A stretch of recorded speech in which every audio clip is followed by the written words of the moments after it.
आप लोग को एक भोजपुरिया सॉन्ग सुनाते हैं, सिखाते हैं।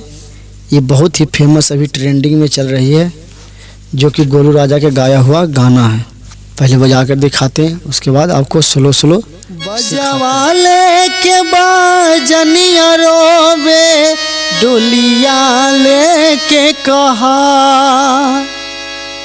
बजवाले के बाजनिया रोवे डोलिया लेके कहा, दर्द लेके हम रोई जनुआ जाली ससुरार, दर्द लेके हम रोई जनुआ जाली ससुरार। बजरा कर जवा फट फट जाए देख के असुआ के धार, हमर दिल के दुलरी हो चलली हमारा के विसार,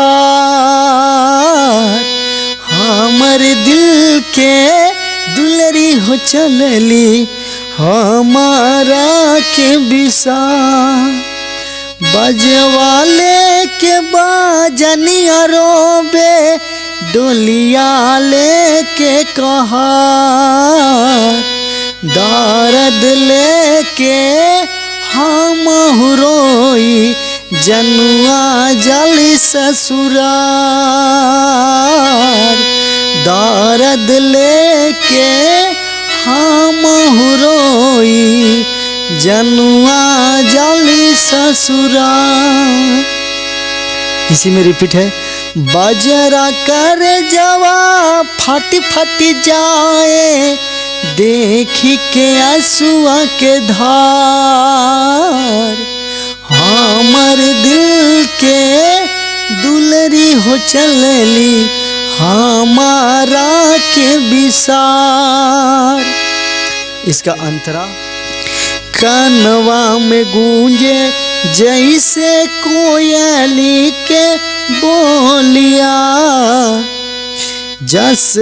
फिर से, कानवा में गूंजे जैसे कोयली के बोलिया, जस जस दूर जाता जनुआ के डोलिया, परते सिंदूरवा जान हो गईले हमारा से दूर, परते सिंदूरवा जान हो गईले हमारा से दूर, दर्द लेके हम रोई जनुआ जाली ससुरार, दर्द लेके हम रोई जनुआ जाली ससुरार। आप लोग सीखिए और कमेंट करिए, लाइक करिए, कमेंट शेयर